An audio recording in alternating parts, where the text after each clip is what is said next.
La psychologie d'être étranger, c'est vraiment difficile parce que quand ça nous oblige de quitter notre territoire, notre pays, notre maison, notre famille, je sais pas, à laisser toutes les de notre vie et notre derrière et arriver sur un autre territoire. J'étais à l'université, j'avais mon travail, je sortais, je commence à avoir des contacts, on va dire, je commence à avoir des gens autour de moi, des gens que je connaisse, etc. D'un seul coup, je me retrouve la personne inconnue.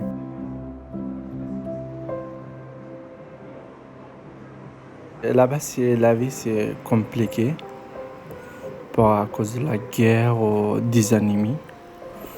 Et pour ça, j'ai pris mon décision pour venir ici. Quand je suis arrivée, en fait, j'avais la peur de ne pas m'intégrer assez pour...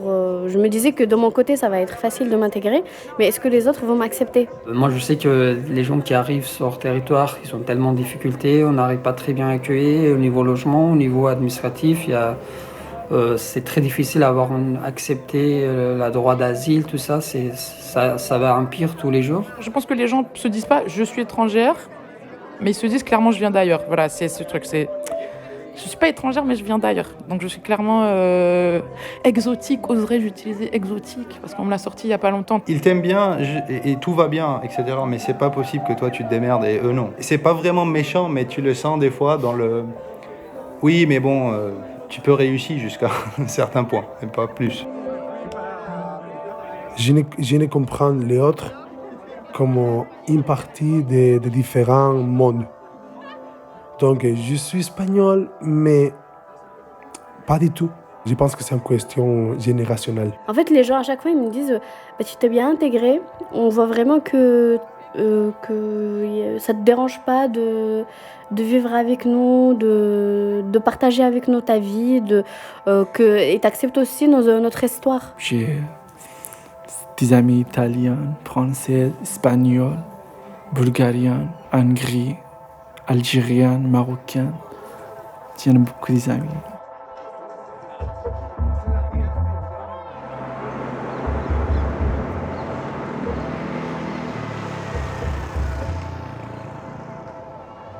Je m'appelle Kaba Mansa, je suis d'origine guinéenne. La raison qui m'a poussé de venir en France, ça a été très très compliqué pour moi lorsque j'étais au pays, précisément en Guinée. J'avais eu des problèmes car j'avais rien, j'avais pas de sous. Lorsque la police est venue nous chercher dans la forêt, et c'est là-bas que moi je me suis échappé. J'ai eu la chance de quitter au Maroc. Lorsque j'ai vu les gens qui venaient passer pour aller s'embarquer, on a fait la marche ensemble et nous sommes allés jusqu'au bord de la mer. C'est là-bas que je me suis embarqué pour l'Espagne. J'ai resté à peu près 3-4 jours. Je suis venu à Marseille. C'était le 1er juin 2017. Arrivé à Marseille, je suis passé la nuit à la gare. J'ai appelé le 115 pour leur dire que voilà, je viens d'arriver et que je n'ai pas l'endroit où passer la nuit. Donc du coup, ils m'ont donné rendez-vous à la Roseraie, et je me suis rendu là-bas. Le matin, il faut se lever très tôt pour libérer la structure et de revenir à 17h. Le matin comme ça, tu vois, ils viennent avec le camion là, ils arrosent tout le monde. Bon. C'est que c'est partout, tout le monde se réveille à 6h30. Je sais pas, mais partout, tout le monde. Là où tu dors, tu dois te réveiller à 6h30. Mais bon, si on se réveille à 6h30, si par exemple nous, si on travaillait un peu, ou bien on partait à l'école un peu, c'était mieux. On peut, oui. Ah ouais, on nous donnait au moins l'autorisation d'aller faire au moins quelque chose. Tu vois, là, c'est bon. Mais on te dit, tu fais rien, tu bloques et puis voilà. Seule chose que tu fais, sortir et puis voilà, tu te pavannes dans la rue. Tu fais le tour du monde, le tour de Marseille. C'est pas facile. On connaît tous les recoins de Marseille. Là, tu ne peux pas travailler, tu ne peux rien faire. Bon, tu vas faire quoi? Ah, regarde, écoute, moi, j'ai fait une année dans ça.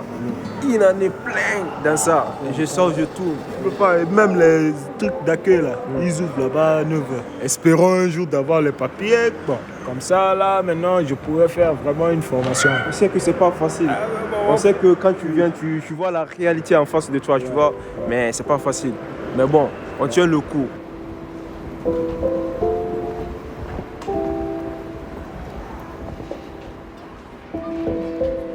C'est inquiétant quand tu n'as pas de pièce d'identité ou bien tu es dans l'inégalité de rester sur le territoire français. Donc c'est très très compliqué. Il faut toujours éviter les lieux où tu peux te faire contrôler. Un jour, voilà, c'est arrivé comme ça. On a contacté des lycées, il y a une qui m'a accepté. Je fais mes cours là-bas. Je suis à ma 2e année, donc ça va.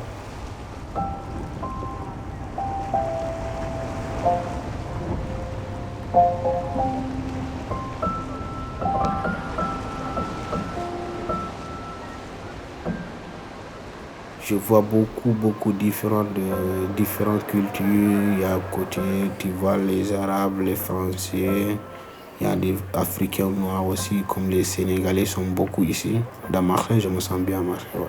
C'est une fourmilière de communautés. Je voulais revenir en France, mais je ne voulais pas retourner à Paris. J'ai fait pendant un mois le tour du sud de la France, de Nice jusqu'à Bordeaux, en m'arrêtant dans toutes les villes. Et au final, j'ai trouvé que Marseille était rock'n'roll. Donc je me suis installé à Marseille. J'habitais au 8e au départ quand je suis arrivé et après j'ai déménagé au 6e et après au 5e et maintenant je suis au 1er arrondissement. Et dans tous les endroits, il y avait toujours de l'accueil. C'est pour ça que je ne peux pas dire que c'est pas accueillant. Marseille a la mer, les gens c'est sympa, tout le monde est ouvert à l'étranger, l'ambiance je pense que c'est le meilleur pour commencer à la France. Ce qui m'a choqué au début quand je suis arrivé en Europe, surtout quand j'ai pu visiter d'autres villes, c'est qu'il n'y a rien comme Marseille. Et tout le monde peut appeler Marseille chez moi.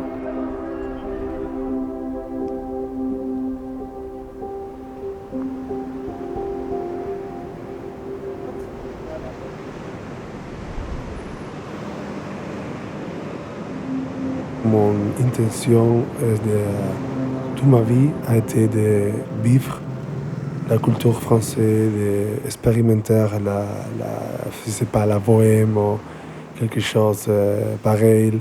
Je suis tombé amoureux avec les Stendhal, avec Flaubert, avec tous les romans romanticistes. Je pense que m'a conditionné.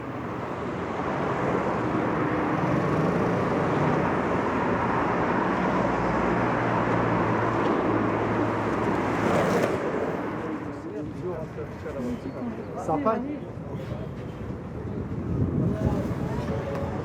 Allez, tiens. C'est juste. Ça va? Vas-y, Abdullah. Continue. Ah ouais, c'est bon.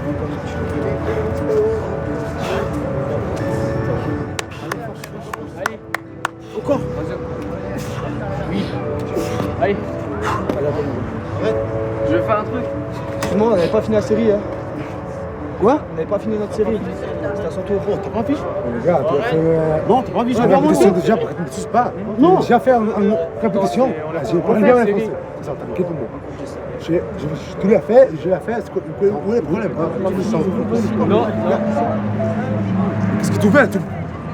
J'ai parlé bien et tout. Non? Laisse-moi respirer. Non? Voilà.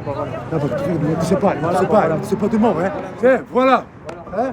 Tu le fais passer à Espagne, hein. On fait des séries, putain, on fait des séries.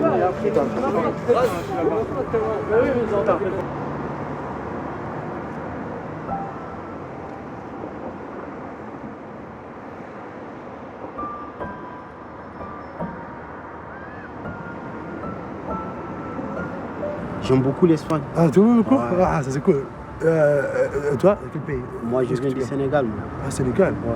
Ah, mon ex-copine était moitié sénégalaise. Ah ouais? Oui, j'aime beaucoup le Sénégal, oui. Bah, tu as C'est vu, mon non? frère de l'air. On est frères. Ah oui, c'est ça. La famille veut que tu restes à Madrid, que tu restes à l'Espagne, que tu restes proche. Ouais.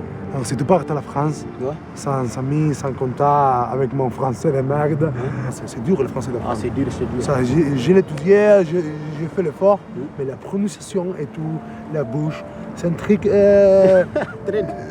Mais moi, c'est pareil pour moi aussi. Oui. Toujours, j'étudie, je suis au lycée, mais jusqu'à présent, j'arrive à communiquer, mais pas tellement. Tu vois? Donc, petit à petit, Ah, là, petit à doucement. petit, voilà, tu vois. Ça va arriver, voilà. Comme tu dis, il arrivera. Arrivera. Ah, voilà, j'espère ça. Je suis venu en Libye, l'Italie, après l'Italie, ici. Et voilà. Là, actuellement, je suis en lycée professionnel, j'étudie un peu le technicien en climatisation, tu vois. Oui, comment c'était ça? Parce que je ne peux imaginer pas, parce que j'ai venu ici à l'école. Non, à l'école, c'est ça? En vol? Un vol tranquillement. Après, c'est dur la ville, mais mon voyage, c'était pas difficile. Pas très Et difficile pour toi, comme moi. comment c'était ça? Non, moi, c'était un grand sacrifice. Hein. Ah oui? Ouais. Des fois, tu vas y aller, tu te dis non, est-ce que ça vaut la peine? Parce que tu vas rencontrer des difficultés où tu vas passer 2 ou 3 jours, tu ne manges pas, tu vois personne, tu connais personne, tu vois. C'est pour cela, lorsque je t'ai fait mal, ça m'a fait beaucoup, ça m'a touché. Je dis, attends, je viens de m'excuser parce que ça m'a beaucoup touché. Oui, maintenant, je comprends. Tu vois? Je comprends que... C'est dur, c'est dur. Oui. On a pris le bateau, traversé la mer, tu vois? Je pleure parce que... Ah, ok. C'est pas facile. Voilà, c'est la vie. C'est la vie. Ça va aller petit à petit.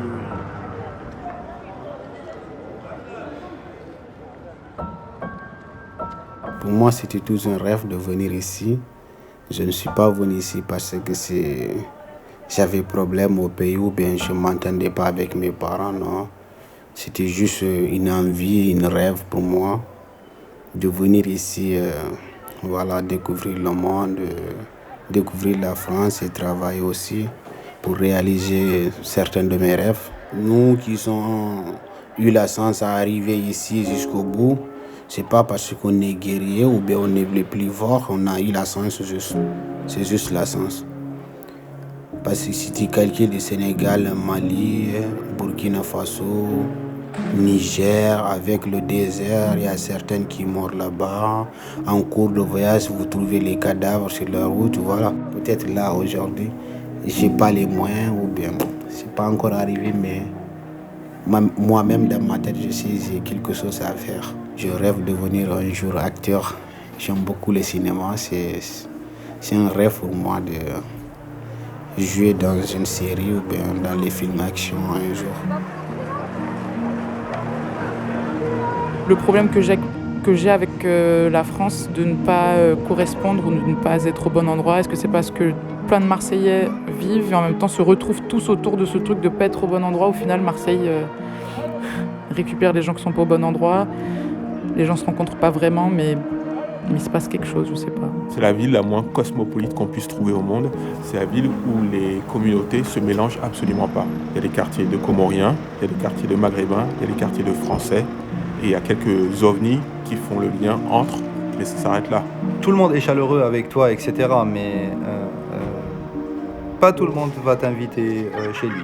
Parfois, c'est pas comme je l'imaginais en Espagne.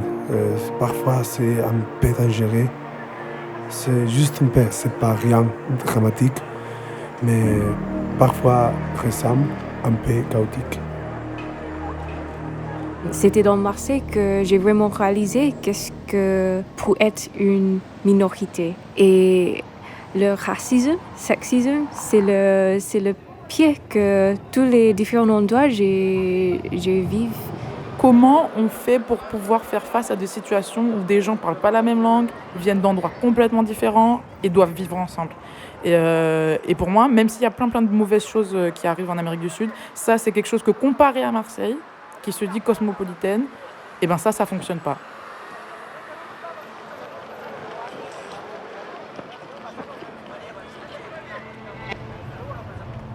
Après, C'est fatigant Marseille parce que Marseille, elle est constamment fatiguée aussi.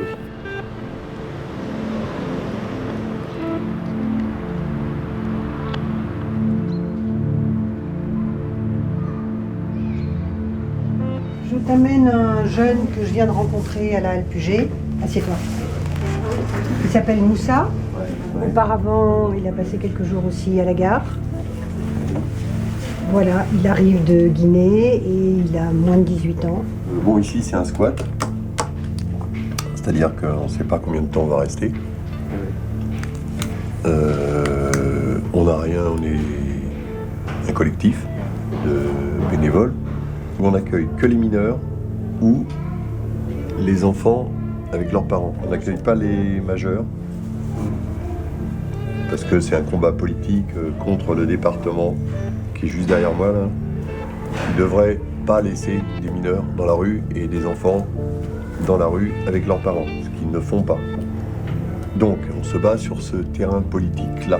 Et la seule chose illégale qu'on fasse, c'est d'occuper un bâtiment qui n'est pas à nous. Tout le reste, c'est pour faire appliquer la loi française qui dit qu'un mineur isolé doit être, ce qui est peut-être ton cas, nourri, logé, hébergé, machin. Éduqué, soigné, la complète. Et qu'un enfant avec ses parents dans la rue, c'est la même chose. Voilà, les parents doivent avoir au moins une chambre. Et maintenant, je vais te poser des questions qui fâchent. Tu es sûr que tu as 17 ans? Oui. Sûr, hein? Oui, sûr. Moi, je m'en fous. Tu peux avoir 25 ans, je m'en fous. Oui, sûr. Simplement, je t'explique. Quand tu arrives que tu es mineur, au début, c'est plus que tu dis que tu es mineur, c'est plus facile parce qu'on doit te protéger, voilà. Mais si au bout du processus, tu as menti, et tu as le droit de me mentir. Hein. À moi, en tout cas, tu as vraiment le droit de me mentir, je m'en fous, et ta place, voilà. Vous êtes là pour sauver votre vie et pas pour... Si au bout du processus, les autorités s'aperçoivent que tu as menti, et le prouvent, tu fais un petit peu de prison, voilà, et après, pouf, retour au pays, en Guinée. C'est à Guinée, toi? Oui, c'est Guinée. Avec interdiction de revenir dans l'espace européen pendant 10 ans. C'est-à-dire que tu as passé 1 an, 2 ans, des fois, bon, déjà à venir, oui. Et après, pendant 10 ans, tu ne reviens plus. Tu as perdu 12 ans de ta vie. Si tu sais que tu es majeur, tu demandes l'asile, ce qui n'est pas la même chose. C'est beaucoup plus difficile au début. C'est pas sûr que tu auras l'asile. Ça dépend du pays dans lequel tu viens, ça dépend de plein de choses. Mais tu ne feras pas de prison. Avant d'arriver ici, j'avais un plan. Vu que je ne parle pas trop bien français, c'est un peu différent par rapport à la langue italienne. Ici, je peux bien me faire comprendre. Même si ce n'est pas au top, je suis un peu dans les élémentaires. Les gens peuvent me comprendre. Et quand je suis arrivé ici, la première nuit, ils ont volé tous mes affaires. Donc là, je me sens perdu. Et je n'ai même pas de téléphone. Je suis sans contact. Je ne sais pas où aller. Et c'est comme ça que madame, elle m'a trouvé à l'Épuisé. J'étais perdu, j'étais dans mes pensées. Quand elle a vu que ça n'allait pas, elle est venue me demander. On va te trouver un lit, je ne sais pas où. On va te donner une couverture ou deux, un drap, s'il y en a, une brosse à dents. Bon, ce qu'il faut quoi, pour la toilette. Bienvenue au club. C'est toujours la question que tous les gens, tous mes amis français, surtout qui aiment trop me demander. Tu es syrien, tu es français, tu te considères quoi? Il y a quelques fois où je me suis senti part de la France, c'est quand la France a gagné au football, les Coupes du Monde. Sincèrement, c'est les rares fois où j'ai célébré avec d'autres Français. Je ne me suis pas basée sur est-ce que j'ai une identité marocaine ou une identité française. Je me suis créé ma propre identité. Je suis syrien, mais je suis aussi français, je ne sais pas. Je sais pas. Ah, on verra parce que je vais demander la nationalité bientôt. J'ai pas compris pendant très longtemps ce que c'était que les questions d'identité, mais j'ai passé beaucoup de temps avec des jeunes et travaillé beaucoup avec des gens. Et je me suis rendu compte que de toute façon, même si moi je refusais de traiter la question parce que je trouvais qu'elle n'avait pas de sens, cette question, beaucoup de gens se la posaient. On est venu à Sicile. Sicile, on a fait un mois là-bas. Du coup, là-bas, c'est comme, par exemple, ils vont faire un rang. On fait comme ça, par région. Toi, on te fait bouger là. Si tu tombes à Napoli, Milan, Torino, c'est-à-dire, voilà, moi c'était à Milan. Tu es resté en Italie. Le sud de l'Espagne, c'est le même que le sud, que Naples, Sicilia, c'est le même que le sud de l'Italie. Le dialecte berbère, tu as le Rif, tu as la mesure de l'Atlas, tu as Sousse et tu as un peu le Sahara. Casablanca, Rabat. Casablanca, Rabat, ça c'est vers Bni Mellal et tout ça. Anta. Ouais. Anti. Houa. Hiya. Ouais. Nahnu. Nous. Il y a 17 régions, 5 régions, presque tout. Il y a différents accents, mais aussi différents dialectes. C'est les Galiciens, c'est l'Asturian, c'est les Basques, c'est les Valenciens, c'est les Mallorquins, c'est tout le monde. Et après, la Pamplon, San Fermin, les Toirs, los Toros, il y a autres dialectes. Différents, pareil de les Basques, mais différents. Le Pamplonico, c'est très moche. Là, c'est Wolof 100%.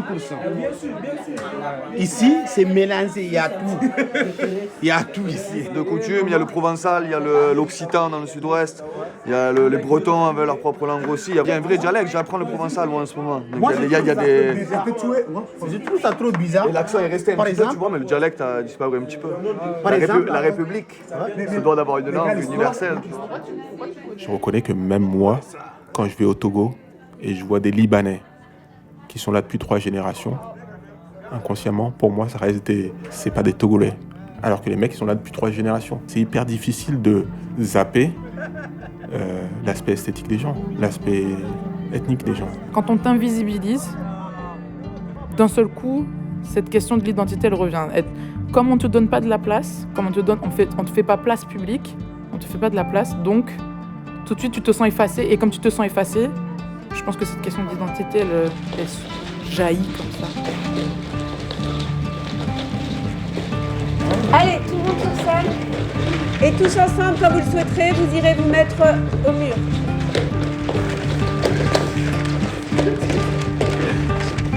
Je suis seule. Je cherche. J'ai très très peur. Je me prépare. Je me sens angoissée. Je suis aveugle. Je ne trouve pas mon chemin. Gardez l'énergie jusqu'à la fin de votre phrase. Tu laisses tomber ta dernière syllabe souvent. Fais comme si la phrase elle continuait en fait. Je relève ce défi. Avant d'aller chez la juge, j'étais à la DAP 13 un jour parce qu'il fallait passer 3 fois par semaine.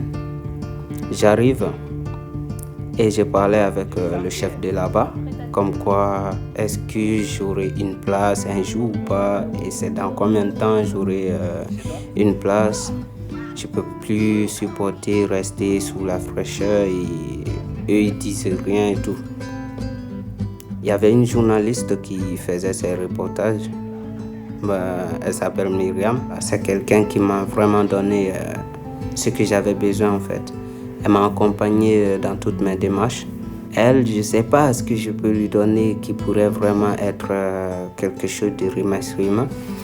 Sauf que je serai toujours là pour elle.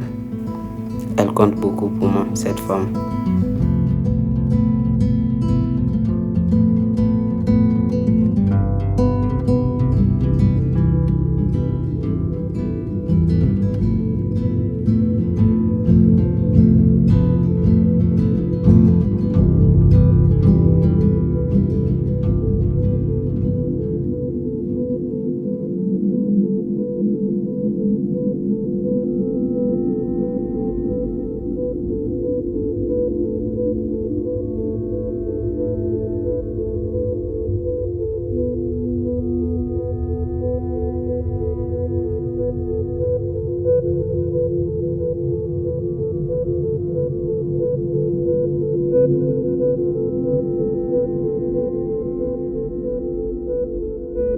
On t'aime bien dans les soirées quand t'es black, on t'aime bien, ça fait cool d'être pote avec un black, tu vois.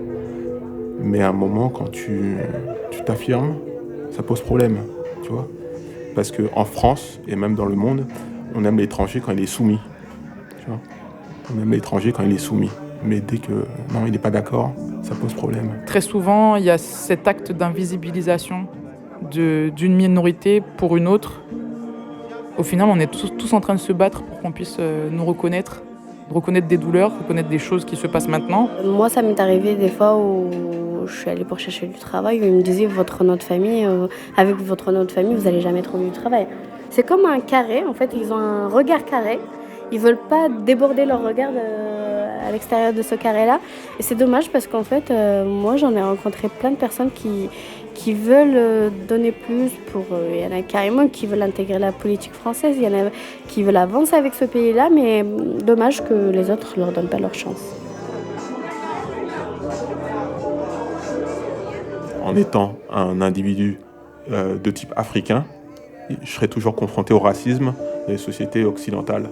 Ça, c'est un fait. Tu viens d'ici avec l'espoir qu'on peut avoir un mieux futur, mais en réalité, c'est pas comme ça. Tu es juste deuxième citoyenne ou troisième citoyenne. C'est pas du tout première citoyenne. En réalité, je crois pas qu'on pourra jamais se sentir comme chez nous.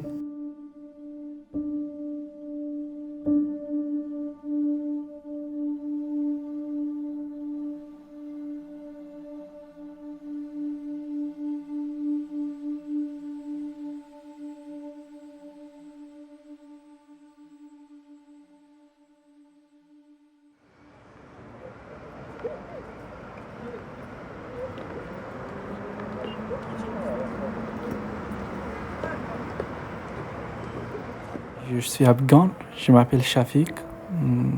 Depuis 6 ans à peu près que je suis là à Marseille.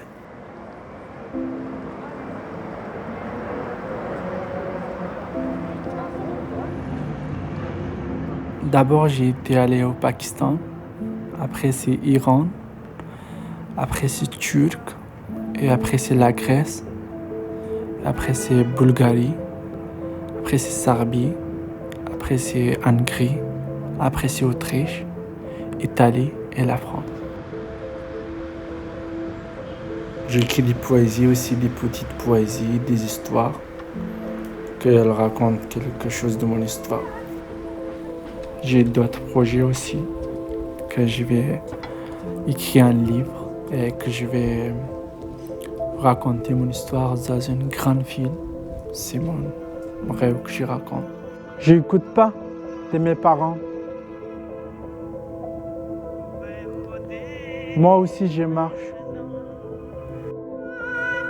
Je marche. Je vais aller, mais je ne sais pas où. Je prends mon décision sans mes parents. Je ne sais pas pourquoi. Mais moi, ce que je sais, je vais prendre. J'ai faim.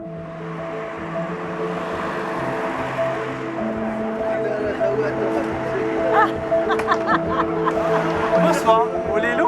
Oui, merci. Bonsoir. Bon appétit. Quand je donne le repas à des gens que j'aide comme travail bénévole, ça me fait bien, ça me fait plaisir. Je me sens bien avec ça. Ça me fait mal aussi quand je vais voir des personnes qu'elles dorment dans la rue. Mais s'il y a une personne, 2 personnes, ça va. Je vais ramener ici, chez moi. Mais s'il y en a beaucoup de personnes, tu ne peux pas. J'espère qu'en France, elle va régler cette situation.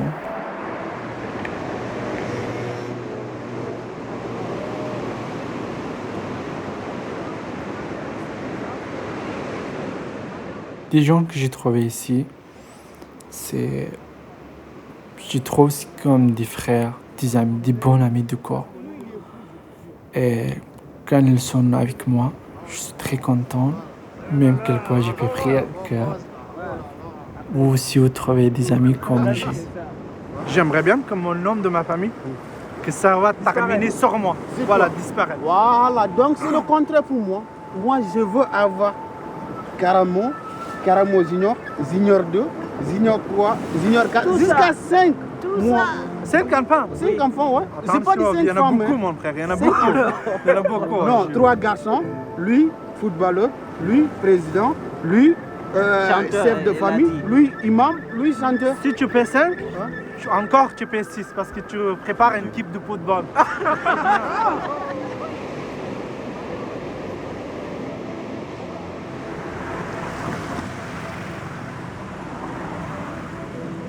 si je suis une minorité, si j'ai reçu les choses racistes, j'ai besoin d'obtenir le respect et fight for myself toute seule parce que je suis une minorité. Il y a mes amis qui m'ont dit, même si je suis née ici, j'ai grandi ici, j'ai passé tous mes enfances ici dans l'école français, je ne sens pas français. Le pays en France, c'est un pays vraiment l'égalité, liberté. Et tous ces mots, ça tire des choses, mais quand on vient sur le territoire, je trouvais que c'était pas tout à fait pareil. Venant d'un territoire dit français d'outre-mer, je dirais que je me sens le cul entre deux chaises. Donc j'ai les fesses qui balancent dans le vide. Mes parents venant d'un pays ancienne colonie française, moi je reconnais que dans la communauté togolaise et même moi, on a un ressentiment contre la France. Donc c'est pour ça que je ne peux pas non plus crier au racisme quand ma capacité d'intégration est limitée pour des raisons idéologiques. Personnellement, et je le dis, c'est pas grave, tu ne verras jamais agiter le drapeau français. La compréhension française de la multiculturalité est hyper superficielle par rapport à la réalité du challenge qui est de travailler avec quelqu'un de différent. Juste travailler avec quelqu'un de différent, c'est tellement dur en France. C'est tellement dur. Est-ce que ça va de mieux en mieux? Peut-être. Je m'appelle Oumout parce que Oumout en français ça veut dire espoir en tout cas. Mais je sais que la vie sans espoir, on ne peut pas vivre. J'ai toujours des espoirs. Et des fois, j'aimerais bien peut-être vivre, si j'ai pas eu des possibilités à vivre à mon pays, à retourner en France dans un petit village à la mer, j'aimerais bien vivre comme ça.